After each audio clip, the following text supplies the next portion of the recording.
ارم جو ہے نا یہ اسامہ کے لیے مکمل طور پر پاگل ہو چکی ہے اور یہ اب اسامہ کے خواب دیکھنا شروع کر چکی ہے۔ جب بھی نور اور اسامہ کو ایک ساتھ دیکھتی ہے تو اسے بڑی جیلسی ہوتی ہے، اسے سب کچھ برداشت نہیں ہوتا کہ اسامہ جو وہ اتنا زیادہ یہ نور کے ساتھ کلوز کیوں ہے، کیونکہ ارم خود اسامہ کے ساتھ محبت کرنا شروع کر چکی ہے۔ جو نور ہوتی ہے نا، جب روم کے اندر انٹر ہوتی ہے تو اسامہ اس کے سامنے کھڑا ہوتا ہے، اس کے کانوں کو ہاتھ لگاتا ہے، اس کے بالوں کو ہاتھ لگاتا ہے، تو نور کو یہ سب کچھ اچھا نہیں لگتا، کیونکہ اس جگہ پر صرف اور صرف جو حق تھا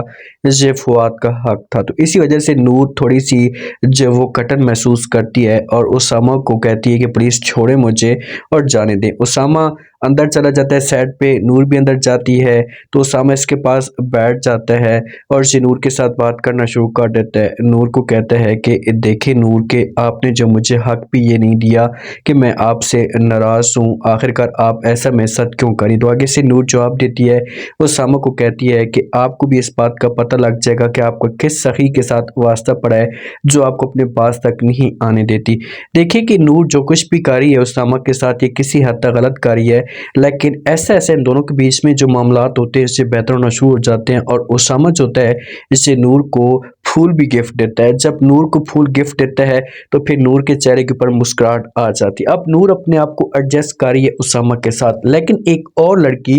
جس کا نام ہے ارم، اس سے سب کچھ برداشت نہیں ہو رہا کہ آخرکار یہ دونوں ایک دوسرے کے اتنے کلوز کیوں ہیں اور یہ ہر وقت ایک دوسرے کے ساتھ باتیں کیوں کرتے ہیں۔ بہن بھی جب موجود ہوتے ہیں، دونوں کے چہرے کے اوپر مسکراہٹ ہوتی ہے، ساتھ میں ارم کی ماں بھی موجود ہوتی ہے، جب ان دونوں کو خوش دیکھتی ہے تو وہ بھی خوشی محسوس کرتی ہے، کیونکہ اسامہ کو وہ فؤاد جیسا انسان سمجھتی ہے۔ ارم کی ماں گھر کے اندر آتی ہے، روم کے اندر، تو آگے سے ارم جو ہوتی ہے اپنی ماں کے سامنے باتیں کرنا شروع کر دیتی ہے، یہ بار بار اسامہ کا نام لیتی ہے۔ پہلے تو یہ اسامہ بھائی کہتی تھی، لیکن اب صرف اور صرف نام لیتی ہے تو اسامہ کا لیتی ہے۔ تو آگے سے جب ماں سے باتیں سنتی ہے تو اسے ارم سے سوال کرنا شروع کر دیتی ہے اور کہتی کہ آخرکار آپ کو ہو کیا گیا ہے؟ پہلے تو آپ اسامہ بھائی کہتے تھے، فؤاد کے برابر آپ اسے سمجھتی تھی، اب صرف اسامہ کس وجہ سے بن گئے؟ تو یہ باتیں جب ارم سنتی ہے تو اسے اپنی ماں کو فوراً جواب دیتی ہے۔ ماں کو کہتی کہ ماں جی، میرا بھائی صرف فؤاد تھا، اسامہ میرا بھائی نہیں ہو سکتا، کیونکہ اب اس کے دل میں جو ہے نا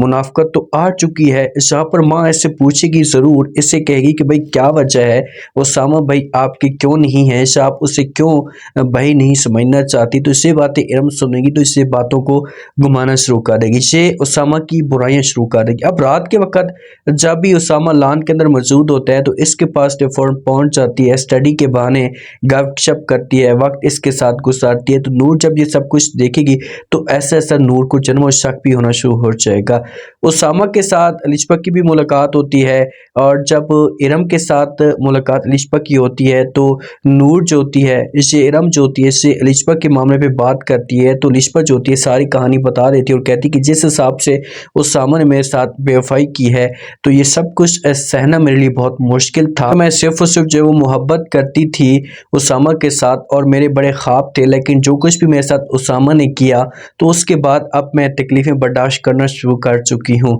مجھے ایسا لگ رہا ہے، شاید میں یقین کے ساتھ کہتی ہوں آپ کو، کہ نور اور اسامہ کا جو چکر تھا اس سے پہلے چل رہا تھا، اور فؤاد کی جو جان ہے اسے اسامہ جان بوجھ کر بھی لے سکتا ہے۔ جب یہ باتیں ارم سنے گی تو ارم کے پاؤں سے زمین نکل جائے گی۔ ماں تو اس کے اوپر پریشر ڈال رہی ہے کہ آپ کی شادی کرواتے ہیں، لیکن یہ اپنی ماں کو بار بار منع کرے گی، اور ماں کے سامنے اس سے بات بھی کرتی ہے کہ مجھے تو ایسا لگ رہا ہے کہ میں آپ کے اوپر بوجھ بن چکی ہوں، آپ جو مجھ سے جان چھڑانا چاہتی ہیں۔ اب ارم کیا کرے گی؟ کیا ان دونوں کو دور کرنے کی کوشش کرے گی، یا اسامہ کو اپنے جال میں پھنسائے گی اور نور کو پھر اس سے ویلیو یا اس گھر سے نکلوانے کی کوشش کرے گی؟